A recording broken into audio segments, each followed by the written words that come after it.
Welcome back to Barry Charles, your one-stop shop for everything finance. And today we're going to talk about Palantir. Yes, all my Palantirians out there, the stock has been up and down like a yo-yo, going up, going down. What's happening? Is the stock going back to 5? Is the stock going over the 20, over the 30, all the way to 100 and beyond? What is happening with Palantir? Are we going to continue to have volatility? Yes, we are. Simple as that. We're still going to continue to have volatility with the stock, and there's a few things that need to happen before we see the volatility drop away more.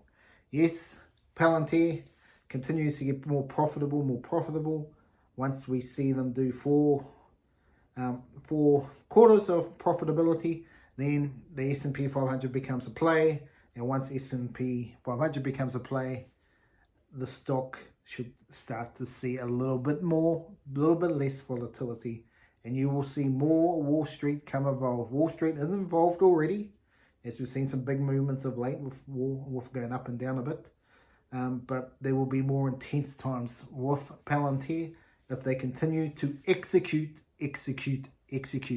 And that has been the question for Palantir over the last 20 odd plus years, that they have not necessarily executed at the bottom line. We're starting to see a bit more at the bottom line, but they need to execute on the sales pitch, because their philosophies are clearly known, but on the sale pitch, the actual understanding of the product for the common person is not there.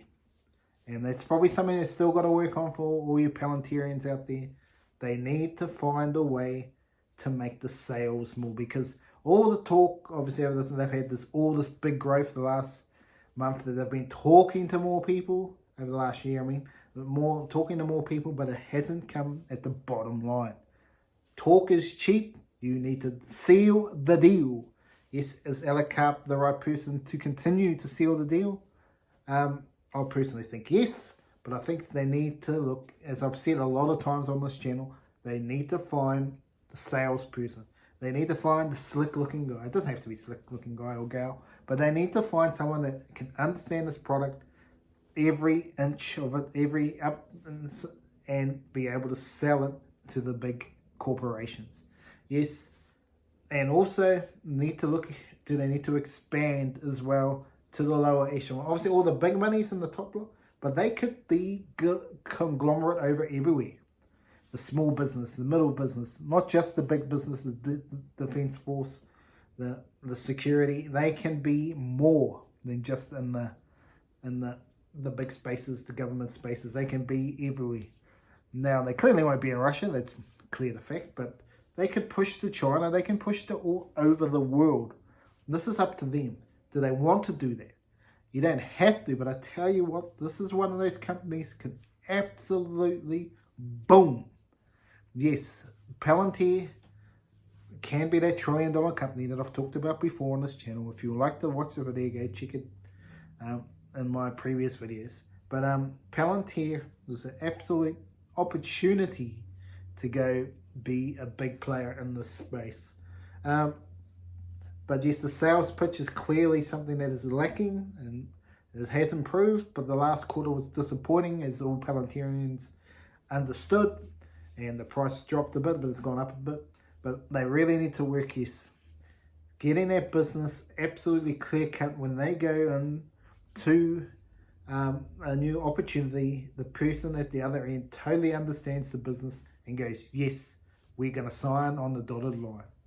This is what Palantir needs to continue to do, continue to strive to continue their growth. But small business and medium-sized business, there's an opportunity to grow that space as well, giving less complex solutions for those companies at a lower rate, which gives them an opportunity to invest into Palantir, and all that stuff just adds up. And once they're in the software space with Palantir, they're less likely to disappear from Palantir, because they've invested so much money into it, even in small business. They'll just continue to roll over in Palantir, especially if they're seeing profitability by using all this data analysis to understand their business better and develop the systems to improve and look for cut cost measures in the waste management and all that in between. So Palantir has an opportunity to grow in all markets, all conditions in the business world. It's whether they want to go there. At the moment, they haven't really shown a big potential to grow there, even though they have got a sector for it, but you want to see it really take off and just cover all spaces, because this is one company that could, at the moment, there's still quite a few companies all in the same space fighting for position, and it's up to Palantir if they want to be number one. Yeah, so they want to be number one in AI in their sort of field. They're going to have to ramp up those sales. They're going to have to ramp up the quality, make sure they are the best quality ones out here. I think when you look into the future, I think Palantir could be number one. At the moment, I don't know if they are number one. They're probably a bit down the pecking order in terms of where they need to be if they want to be the number one in their space. They got a little bit more work to do. You got Snowflake in the background and all this. This is where Palantir need to ramp up that sales. They can ramp up that sales, prove that they have the best data analysis, because you got the big companies already doing it already. If they can prove that they got the best one out there, boom, that's where the money happens. That's when they start to do it. But it's not always the best. It's the best marketing as well.